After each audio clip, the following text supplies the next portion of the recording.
પાંચમા સ્કંદમાં પહોંચીએ છીએ ત્યારે બે ચરિત્રોની વાત બહુ જ વિસ્તારથી આપણી સામે મૂકે છે. એ બે ચરિત્રો છે ભગવાન ઋષભદેવનું ચરિત્ર અને એમના પુત્ર ભરતનું ચરિત્ર. આ બહુ ધ્યાન આપવા જેવા અને બહુ સમજવા જેવા બંને ચરિત્રો છે. ભાગવત આમ તો વૈષ્ણવ સંપ્રદાયનો ગ્રંથ છે, ભક્તિનો મહિમા કરે છે, પણ એમણે કોઈ પણ પ્રકારના ટેબુઝ રાખ્યા નથી, કોઈ નિષેધો નથી. ઋષભદેવ આ આરાના આરંભકાળના જૈન તીર્થંકર છે અને છતાં એને ભગવાનના વિષ્ણુના એક અવતાર તરીકે ભાગવતે પોતાનામાં સ્થાન આપ્યું છે. એમની વાત, એમનું ચરિત્ર આ કથામાં લાવવા પાછળનો એક ચોક્કસ હેતુ છે અને તે હેતુ છે કે અલગ અલગ પ્રકારના ઉચ્ચાવચ ક્રમ ધરાવતા મનુષ્યના ચરિત્રોનો ખ્યાલ આવે આપણને. એક આપણે ધુંધુકારી જેવા દુરાચારીનું ચરિત્ર જોયું, એક આપણે લાચાર અને બેવસ એવું ભક્તિનું ચરિત્ર જોયું, એક આપણને સામાન્યમાંથી ઉચ્ચ કક્ષાએ છેક ઋષિની કક્ષાએ પહોંચેલા નારદ જેવાનું પાત્ર આપણે જોયું, એક આપણે ધ્રુવજી જેવા ભક્તનું પાત્ર જોયું, એક આપણે આ પ્રકારે પૃથ્વી જેવા રાજાનું પાત્ર જોયું, એક આપણે આવા પુરંજનનું પાત્ર જોયું. હવે આપણી સામે જે વાત કરે છે તે એક અવધૂતનું પાત્ર લઈને આવે છે. મનુષ્ય જે જુદી જુદી પ્રકારની આધ્યાત્મિક સાધનાઓ કરે છે એ સાધનામાં મનુષ્ય જીવનના જુદા જુદા તબક્કામાંથી પસાર થાય છે.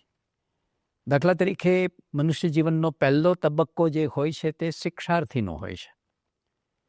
માણસ પોતાના જીવનના 25-30 વર્ષો જે છે તે શિક્ષણ મેળવવા માટે થઈને રોકાણ કરે છે, જેમાં એને વ્યવહાર જ્ઞાન મળે, જેમાં એ શરીરથી, મનથી, બુદ્ધિથી, વિચારથી, ઉર્મિથી બધી રીતે પુખ્ત અને પરિપક્વ થાય એવો જીવનનો પહેલો તબક્કો હોય છે, જેને જૂની ભાષામાં એ લોકોએ બ્રહ્મચર્યાશ્રમ કીધો હતો. પછી જ્યારે શરીર, ઉર્મિ, મન, બુદ્ધિ, વિચારથી બધી રીતે પરિપક્વ થઈ જાય ત્યારે બીજો તબક્કો આવે છે, તે સંસારીપણાનો તબક્કો આવે છે, જેમાં એ ગૃહસ્થાશ્રમ માંડે છે, પોતાનો સંસાર વિકસાવે છે, આજીવિકાનું સાધન રળવાનું ઊભું કરે છે, સમાજને પોતાની નેતાગીરી અને સંતાનો આપે છે. ત્યાર પછીનો જે તબક્કો છે સંસારી પછીનો, શિક્ષાર્થી, સંસારી, પછી જે ત્રીજો તબક્કો આવે છે તે સત્સંગીનો છે.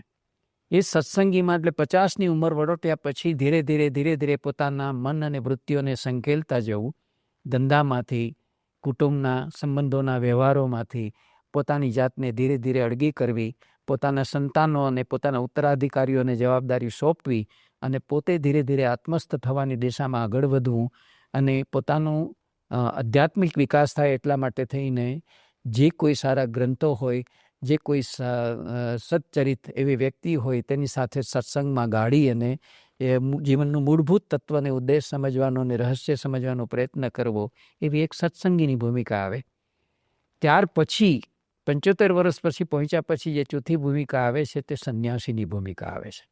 એ સંન્યાસી એટલે વન જંગલમાં જવું એવું નહીં, પણ વૃત્તિઓનો સંન્યાસ. ખાવામાંથી, પહેરવામાંથી, જીવવામાંથી, ભોગ ભોગવવામાંથી, માણવામાંથી, બધામાંથી પોતાની વૃત્તિઓ પાછી ખેંચતા જઈને, સંકોચતા જઈને, સંકેલતા જઈને જે પથારો કર્યો હોય છે, આટલા વર્ષો જીવતા જીવતા જીવનમાં જે કંઈ પથારો કર્યો હોય છે ધીરે ધીરે સંકેલવાનો હોય છે અને પોતાની વૃત્તિ છે તેને એમાંથી પાછી ખેંચવાની હોય છે. ધીરે ધીરે પોતાની બુદ્ધિને આત્મામાં સ્થિર કરવી, મનને આત્મામાં સ્થિર કરવું, ચિત્તનો વિકાસ કરવો, એની ધૃતિ અને દીપ્તિનો વિકાસ કરવો, એ દિશામાં આગળ વધવું, એને સત્સંગીનો ગાળો કહે છે. અને એ ચારેય એને સંન્યાસીનો ગાળો કહે છે. અને એ પછીની જે ભૂમિકા આવે છે એ ભૂમિકાનું એક નમૂનો પૂરો પાડવા માટે આપણી સામે ઋષભદેવની કથા અને એનું ચરિત્ર પાસે રજૂ થાય છે. અને એ ભૂમિકા છે અવધૂતની ભૂમિકા. શિક્ષાર્થી હો ત્યારે પણ તમારે વિદ્યાગુરુ જેવાની જરૂર પડે છે. સંસારી હો ત્યારે પણ તમારે તમારા વડીલોની અને તમારા જે કંઈ અનુભવીઓ છે કે સમાજના લોકનેતાઓ છે કે મહાજન છે તેની જેમ તમારે જરૂર પડે છે. તમે ત્યાર પછી સત્સંગી થાવ છો તો કોઈ સારા સચ્ચરિત્રની, સારા સદગ્રંથની, કોઈ ગુરુની કે એની જરૂર પડે છે. અને સંન્યાસી થાવ ત્યારે પણ તમારે ચોક્કસ પ્રકારની વિધિમાંથી પસાર થવું પડે છે. પણ અવધૂત એ કોઈ પ્રકારની કેટેગરી નથી. અવધૂત એ કોઈ પ્રકારની દીક્ષા નથી. અવધૂત એ કોઈ પ્રકારની વિધિ નથી. એ બધાથી પર એવી અવસ્થા છે. તો એવો મનુષ્ય કેવો હોઈ શકે? એવો મનુષ્ય જે છે તે પોતે આત્મસ્થ જ હોય અને દુનિયાના કોઈ રંગરાગ, દુનિયાના કોઈ પવન, દુનિયાના કોઈ હવામાન એને સ્પર્શતા જ ન હોય. પોતે જ આત્મસ્થ થઈ અને પોતાનો ઉદ્ધાર કરવા માટે થઈને નિજમાં નિમગ્ન હોય એવી એક વ્યક્તિ, જેને પોતાના શરીરનું પણ ભાન ન હોય. તો આ ઋષભદેવ છે એ ગૃહસ્થાશ્રમી છે, એને સંતાનો છે, અને છતાંય એ પોતાના જીવનનું ચોક્કસ ધ્યેય નક્કી કરીને ધીરે ધીરે પોતાની જાતને એમાંથી કેવી રીતે ખેંચીને આત્મકેન્દ્રી બને છે. આત્મસ્થ થઈને પોતાના સંતાનોને પણ એ વસ્તુ કેવી સમજાવે છે કે આ સંસાર કેવો સપના જેવો છે, આ સપનું જે છે તે કેવું છલનામય છે. આ સ્વપ્નાથી તમે કંઈ જીવનને, એના અર્થને કે એના સાર્થક્યને પામી નહીં શકો. તમારે શું કરવું જોઈએ એનો ઉપદેશ આપી અને પછી પોતે એક એવી અવધૂત જેવી કક્ષામાં જીવે છે કે જેથી પોતાના અધ્યાત્મ પથમાં અને અધ્યાત્મ યાત્રામાં કોઈ વિઘ્ન ના આવે. ન તો એને પોતાની ચમત્કારિક સિદ્ધિઓ છે તેનો કોઈ મહિમા કરે. એમની પાસે તમામ પ્રકારની અષ્ટસિદ્ધિઓ આવી ગયેલી છે. જે અષ્ટસિદ્ધિઓની આપણે યોગીઓ પાસેથી અપેક્ષા રાખીએ છીએ કે યોગીઓ પાસે હોય એવું જે માનીએ છીએ, બધી છે એમની પાસે. એની પાસે કાર્યસિદ્ધિ છે, એની પાસે વચન સિદ્ધિ છે, એની પાસે ઈશિત્વ છે, એની પાસે વશીકરણ છે, એની પાસે ઉડવાની શક્તિ, બધું જ છે. છતાંય એ સિદ્ધિઓના મોહમાં એ અટવાયા નથી.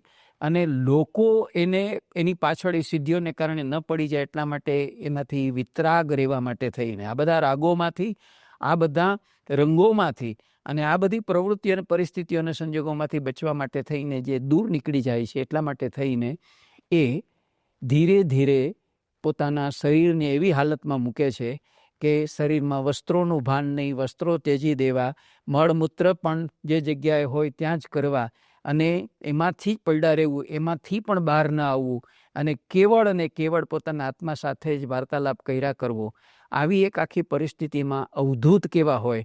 જે અવધૂત જે છે તેને જીવનની, સંસારની, એના વ્યવહારોની, એના રાગભોગની કોઈ તમા ન હોય, એને કોઈ એની ઈચ્છા ન હોય. એટલું જ નહીં, એ બધાથી પર થઈને કેવી રીતે પોતાના સ્વમાં કેન્દ્રિત થઈને પોતાના જીવનનો ઉદ્દેશ સંસિદ્ધ કરે એનું એક ચરિત્ર નમૂના રૂપે આપણી સામે મૂક્યું છે. પછી પોતાના પુત્રોમાંથી જે સૌથી મોટો પુત્ર છે ભરત, એને રાજગાદી સોંપી, એને તૈયાર કરી અને પોતે કેવી રીતે પોતાનો દેહ છોડ્યો એ આખી વાત એના ચરિત્રમાં આવે છે. અને પછી ભરત કેન્દ્રમાં આવે છે. આ ભરત આવા તેજસ્વી પિતાનું, આવા સાધુચરિત પિતાનું, આવા અવધૂતી એ પિતાનું સંતાન છે. એની અંદર ધાર્મિક સંસ્કાર રૂમે ભરેલા છે અને એ પોતે યજ્ઞ યાગાદી કરે છે. રાજ્ય કારભાર પણ અત્યંત પ્રજાવત્સલ થઈને પોતાની રૈયતને સુખી કરી શકાય એ પ્રકારના બધા કર્મો કરે છે.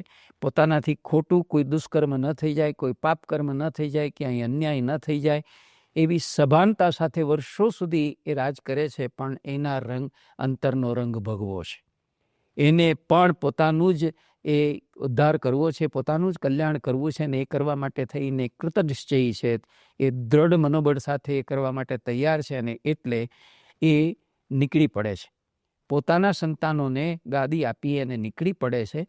અને નીકળી પડીને ઘણા વખત સુધી પિતા ગુજરી ગયા પછી બાકીના ભાઈઓએ જે છે તેની સાથે ઘણા અન્યાયો કર્યા છે. એ મંદ બુદ્ધિનો છે એવું સમજીને, એ જાજુ સમજતો નથી એવું સમજીને, સશક્ત શરીરવાળો છે, પરિશ્રમી છે, ખૂબ મહેનત મજૂરી કરી શકે એમ છે એમ સમજીને એણે ખેતરમાં જ મૂકવાનું, ખેતરની રખેવાળી કર, ખેતરને પાણી પા, એના પાળા બાંધ, એની પાસે કાળી મજૂરી કરાવે છે. સંપત્તિમાં ભાગ નથી આપતા. મા અને બેનની જવાબદારી પણ એની ઉપર નાખી દે છે. આ બધું જ વિના વિરોધે, કોઈ પણ પ્રકારનો પ્રતિશોધ કર્યા વગર, કોઈ પણ પ્રકારનો વિરોધ કર્યા વગર બધું જ આ ભરત છે તે સહન કરે છે. કેમ કે મનમાં બધું જ સમજે છે, પણ પોતે પોતાનો ધર્મ છે એમાંથી ચ્યુત ન થવું, આગા પાછળ ન થવું એમ સમજીને આ બધી વસ્તુ એ સ્વીકારે છે. એની બેન એનાથી આ સહન થતું નથી અને એ નિર્ણય લે છે કે જ્યાં સુધી ભાઈને એની માલ મિલકતમાં અને એની જવાબદારીઓમાં બધા જ સમાન ભાગ ના આપે ને એનું સમૂહ સ્થાન ન રાખે, એક સરખું સ્થાન ન રાખે ત્યાં સુધી હું લગ્ન નહીં કરું. એ બેનને પણ સમજાવીને ભરત બીજા ભાઈઓની મદદ લઈને એને સમજાવીને એને પણ પરણાવે છે અને પછી પોતે નીકળી પડે છે પોતાની તપશ્ચર્યા માટે. એ તપશ્ચર્યા કરે છે ગંડકી નદીના કિનારે. એટલી સુંદર તપશ્ચર્યામાં એ પોતાની અધ્યાત્મ યાત્રામાં એ આગળ ધપી જાય છે કે ધીરે ધીરે એનો વિકાસ આગળ ને આગળ થતો જાય છે. પણ એવામાં એક ઘટના બને છે. ગંડકી નદીની અંદર એ જ્યારે પ્રાતઃકાળે સ્નાન કરવા ગયા છે અને જ્યારે સૂર્યની ઉપાસના કરી રહ્યા છે એ વખતે એક તરસી થયેલી હરણી ત્યાં જલ પીવા આવે છે અને જલ પીવાનો હજી પ્રયત્ન કરે છે. ત્યાં ક્યાંકથી સિંહની ડણક સંભળાય છે નજીકમાંથી અને ગભરાઈને પોતાનો જીવ બચાવવા માટે થઈને સામે કાંઠે કૂદીને જતું રહેવા માટે જે જમ્પ મારે છે એ ગર્ભિણી હોવાને કારણે ડરના માયરા અને આ કૂદકાના માયરા એનો ગર્ભ છે તે સરી પડે છે પાણીમાં અને પેલી કાંઠે ગયેલી જે હરણી છે તે ધીરે ધીરે એ ત્યાં પોતાની આવી અવસ્થાની અંદર છે તેને બચાવી નથી શકાતી. તો માનવ ભાવથી પ્રેરાઈને, કરુણા ભાવથી પ્રેરાઈને પાણીમાં સરી પડેલું એનું જે મૃગ શાવક, એનું જે બાળક છે એના તરફ કરુણા અને દયાભાવથી પ્રેરાઈને એને તણાતું અટકાવવા માટે થઈને પોતે એને બચાવી લે છે, પોતાની ઝૂંપડીમાં લઈ આવે છે અને ધીરે ધીરે એની સારવાર અને સેવા શુશ્રૂષા ભરત શરૂ કરે છે. એ બધું કર્યા પછી એટલી હદે એમાં એ તન્મય થઈ જાય છે કે પોતાની નિત્ય જે કંઈ અધ્યાત્મની દૈનિક ક્રિયાઓ છે એ પણ ધીરે ધીરે છોડતો જાય છે. એની મમતામાં એટલો બધો એ પરોવાઈ જાય છે કે જાણે કે પોતાનું જ સંતાન હોય ને પોતાની જ જવાબદારી હોય એને સુખી કરવાની, એને મોટું કરવાની અને એને સુખી કરવાની, એમ જાણે કે એમાં એ ઓતપ્રોત થઈ જાય છે ને પરિણામે ધીરે ધીરે પોતાની બધી આધ્યાત્મની આખી પ્રક્રિયા છે તે બાજુ ઉપર મૂકી દે છે. એ મમતામાંથી ખૂબ આસક્તિ એને જન્મે છે અને પરિણામે એવું આવીને ઊભું રહે છે, ખાતા પીતા સૂતા બેસતા હર ક્ષણે એની ચિંતા સેવા કરે છે, એનું જ કલ્યાણ કરવાના વિચારો કર્યા કરે છે અને આખરે એનું મૃત્યુ આવે છે ત્યારે એને એમાં જીવ રહી ગયો હોવાને કારણે મૃગનો જ અવતાર આવે છે. બીજો જન્મ ભરતનો મૃગ રૂપે, હરણ રૂપે થાય છે. પણ ભગવાનની દયાથી પૂર્વે પુણ્યકર્મો કર્યા હોવાને કારણે એને આગલા જન્મની સ્મૃતિ યાદ રહે છે અને પછી એકદમ પસ્તાવો થાય છે કે અરે મેં મારો આટલો બધો કિંમતી એવો મનુષ્ય ભાવ છે તે એડે નાખી દીધો. હું મમતામાં અને આસક્તિમાં આટલો બધો ખર્ચાઈ ગયો કે જેને પરિણામે મેં મારી પોતાની આટલી જે વિકાસશીલ એવી આખી આધ્યાત્મિક યાત્રા હતી અને મારો પોતાનો એક આખો વિકાસ હતો એ પડતો મૂકીને હું આવા સંસારી અહંતા મમતાના ભાવમાં ખેંચાઈ ગયો, હું આવા રાગાવેગમાં ખેંચાઈ ગયો અને મેં મારો આખો ભાવ એડે કરી નાખ્યો. આવી સ્મૃતિ રહી હોવાને કારણે એમાંથી બચવાના સતત પ્રયત્ન કરે છે. એટલે ફરી ત્યાંથી એ સ્થળ છોડીને પાછો નીકળીને જ્યાં એની સાધના કરવાની હતી એ સ્થળ ઉપર પાછો એ પહોંચી જાય છે મૃગ રૂપે અને પછી ત્યાં ધીરે ધીરે પોતાની આવી એકતા અને આધ્યાત્મિક એવી શાંતિ ઝંખવા માટેના બધા પ્રયત્નોમાં ત્યાં દેહ પાછો છોડે છે.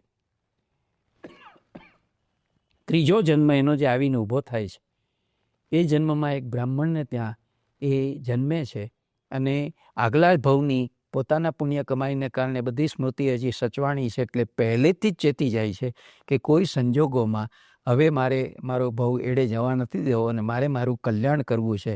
અને એટલે એ બધી જ રીતે પોતાની જાતે જાણે કે અંધ હોય, બહેરો હોય, મૂર્ખો હોય અને જડભરત હોય એવી આખી પ્રક્રિયા સ્વીકારી લે છે.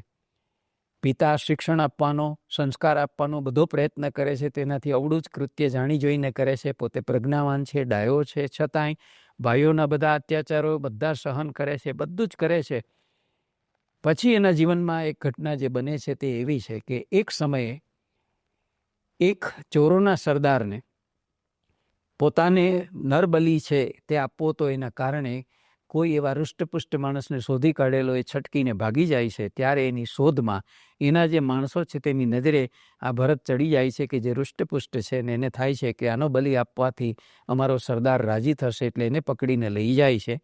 પેલો સરદાર જે છે તે ભદ્રકાળી માતાની પાસે ખવડાવે, નવડાવે, બધું કરે, ભોગવા એને સારા ભોગ ખવડાવે અને પછી એનો બલિ રૂપે પશુ એનો નરબલી રૂપે એનો બલિ ચડાવવા માટે થઈને જ્યારે ખડગ ઉગામી અને એને મારવાનો પ્રયત્ન કરે છે, ત્યારે આવો પુણ્યજીવ હોવાને કારણે દેવીથી એ સહન થતું નથી અને દેવી મૂર્તિમાંથી પ્રગટ થઈને એ જ ખડક વડે પેલા એને મારનારા હતા એની હત્યા કરે છે અને આનો જીવ બચાવી લે છે. એમાંથી ઉગરી ગયેલો આ ભરત એનું જળભરતપણું વધારે ને વધારે વિકસાવે છે કે જેથી આ જગત એને ગાળો દે, એની ઉપર પથરા મારે, એનું ગમે તેમ અશુભ બોલે, એનું અશુભ વાંચે, અને છતાંય ત્રીજી એક ઘટનામાં એ સંડોવાય છે. અને એ ઘટના એ છે કે રહુગણ નામનો એક રાજા એ પોતે જ્ઞાનની પીપાસાને કારણે કપિલ મહારાજની પાસે ભગવાન કપિલના ઉપદેશને માટેને એની પાસે કંઈક સમજને માટે થઈને નીકળ્યો છે. ત્યારે પાલખી ઉચકાવીને નીકળ્યો છે. એની પાલખીમાં 3 કહાર તો છે જ પાલખી ઉચકનારા, પણ કોઈ રૂષ્ટપુષ્ટ માણસ ચોથાની જરૂર છે. અને એને શોધતા શોધતા બાકીના કહારો આને ઉપાડી જાય છે, ભરતને. અને એ ભરત મુનિ જે છે તે ચોથા કહાર રૂપે લઈ જાય છે. તો વગર વિરોધે એ પણ પાલખી ઊંચકે છે, પણ કોઈ જીવ પોતાના પગ નીચે કચડાઈને મરી ન જાય એનો ખ્યાલ રાખે છે, ને કારણે એ એક સરખું ચાલી નથી શકતો. એટલે પેલી પાલખી છે તે આંચકા ખાય છે, ઊંચી નીચી થાય છે અને રાજાને તકલીફ થાય છે. તો એ પેલા કહારોને પૂછે છે કે આવું કેમ ચાલે છે? તે વ્યવસ્થિત ચાલો તમે, મારી પાલખી ઊંચી નીચી થાય, હું ગબડી પડું એવું થાય છે, ધ્યાન રાખો. ત્યારે કહે છે અમે તો બરાબર ચાલીએ છીએ, પણ આ રૂષ્ટપુષ્ટ માણસ જે અમે લઈ આવ્યા છીએ, જુવાન માણસ, એ કંઈક કૂદકા મારે છે અને સરખો અમને તાલબદ્ધ ચાલતો નથી, જેને કારણે તમારી પાલખી ઊંચી નીચી થાય છે. એટલે પહેલાં વ્યંગવચન રૂપે, જરા કટાક્ષના રૂપે પેલો રહુગણ નામનો મહારાજા એને કહે છે કે ભાઈ તું વૃદ્ધ થઈ ગયો લાગે છે, થાકી ગયો લાગે છે, તું તારી દેહ છે તે કૃશ થઈ ગઈ લાગે છે કે જેથી સરખો ચાલી નથી શકતો, બરાબર ચાલતું. તો પણ કાંઈ બોલતો નથી. અને પછી જ્યારે એ જ ઘટમાળ સાથે ચાલે છે, એ જ ગતિ અને એ જ સ્વરૂપે ચાલે છે, ત્યારે જે હાલક ડોલક થાય છે પાલખી, એના સ્વરૂપે ફરીથી પેલો ગુસ્સે થઈને કે તું જાણે છે કે હું ઘડીકમાં તારું શિરછેદ કરી શકું છું, હું કોણ છું, તું જાણે છે, મારી આજ્ઞાનું ઉલ્લંઘન કરે છે, આવી રીતે નહીં ચાલે, આમ છે તેમ છે. અને ત્યારે પહેલી વાર ભરત મુનિ છે તે એને સ્પષ્ટ રૂપમાં કહે છે કે તું જે સમજે છે કે તું સ્વામી છે ને હું સેવક છું, મેં પાલખી ઉપાડી છે ને તું પાલખીમાં બેઠો છો, આનાથી ઉલટું પણ હોઈ શકે. હું જે કરી રહ્યો છું તે પેલા જીવને બચાવવા માટે કરી રહ્યો છું. આ બધા ભ્રમમાંથી બહાર આવી જા. આ સંસારના બધા ખોટા રાગવેગ છે અને આમાંથી જ્યાં સુધી તું બહાર નહીં આવી શકે ત્યાં સુધી સાચું જ્ઞાન તને ક્યાંય ગમે તે ગુરુ પાસે જઈ પ્રાપ્ત નથી થવાનું. આવા બધા સાચા અસલી એવા જીવન રહસ્યોના અને જીવન ઉદ્ધારના રહસ્યો એને જ્યારે કહે છે ત્યારે પેલો પગમાં પડી જાય છે રહુગણ. અને રહુગણ પગમાં પડીને કહે છે કે તમે કોઈ વિદ્યાધર છો, તમે કોઈ ઋષિમુનિ છો, તમે કપિલ મહારાજ ખુદ છો, મને જ્ઞાન આપો. મેં આપને ઓળખ્યા નહીં, આપનું અપમાન કર્યું, આ તે કર્યું. ત્યારે એને સાચો ઉપદેશ આપે છે ભરત મુનિ. એને કહે છે કે જીવનનું ખરું રહસ્ય શું છે? ગયા જન્મમાં તું જ મારી સાથે મૃગ શાવક રૂપે હતું, આ જન્મમાં તું આ રહુગણ બન્યો છો. તારો ને મારો ઉદ્ધાર થાય એટલા માટે આપણો આ સંયોગ થયો છે. અને આ આખી વાત સમજીને તું સમજ, એને જ્ઞાન આપવાનો પ્રયત્ન કરે છે. અને એ ભરત મુનિ ત્યાર પછી ધીરે ધીરે પોતાની સાધના વડે કેટલા અધ્યાત્મ પથ ઉપર આગળ વધી અને પોતાની અધ્યાત્મ પથમાં સાધનામાં સફળ થઈ અને કેવી રીતે પોતાનો આખો ભવ છે તેનો સાર્થક કરે છે, એની આખી વાત ભાગવતકાર કરે છે. શા માટે આ કથા આપણી સામે મૂકી? આનો હેતુ શું છે? તો એક બહુ જ અગત્યનું રહસ્ય આપણને સમજાવવા માટે આ કથા છે તે ભાગવતમાં આવે છે. અને એ કથા, એ વાત જે છે, એ રહસ્ય જે છે તે આ છે કે માણસ ગમે તે ભૂમિકાએ પહોંચે તો પણ પતન પ્રૂફ નથી. માણસ ગમે તેટલો આત્મિક કે આધ્યાત્મિક વિકાસ સાધે તો પણ એના જીવનની અંદર ગમે ત્યારે પતન આવી જાય અને એવું છાને ખૂણે દાખલ થઈ જાય. તમે મમતામાં પરોવાઓ, મમતામાંથી આસક્તિમાં ડૂબો, આસક્તિમાંથી તમારા પોતાના જે કંઈ ધ્યેયો છે એમાંથી ચલિત થઈ જાઓ અને તમારો સતમુખ વિનિપાત કેવો થાય એ આખી વાત આ ભરતના ચરિત્રમાં આપણને દેખાડે છે. એટલે ભાગવતકાર જે પાત્ર લાવે છે, જે પ્રસંગ લાવે છે તે હેતુપૂર્વક લાવે છે અને એની કથા દ્વારા આપણને સમજાવે છે કે શેમાંથી બચવાની જરૂર છે, તમારે શેમાંથી મુક્ત થવાની જરૂર છે. આ મમતામાંથી, આ આસક્તિમાંથી, આ આખી તમારી પોતાની જે કંઈ એ જીવન જીવવાની તાલાવેલી છે, તમારા રાગ વેગો છે એમાંથી મુક્ત થવાની કેવી જરૂર છે, આખી વાત આવા જુદા જુદા દ્રષ્ટાંતોથી આપણને સમજાવવાનો પ્રયત્ન કરે છે. એટલે ઋષભદેવ અને ભરતનું ચરિત્ર આ રીતે આપણને એવા બે ઉદાહરણો આપીને દેખાડે છે કે ભૂમિકાઓ કેટલી હોઈ શકે.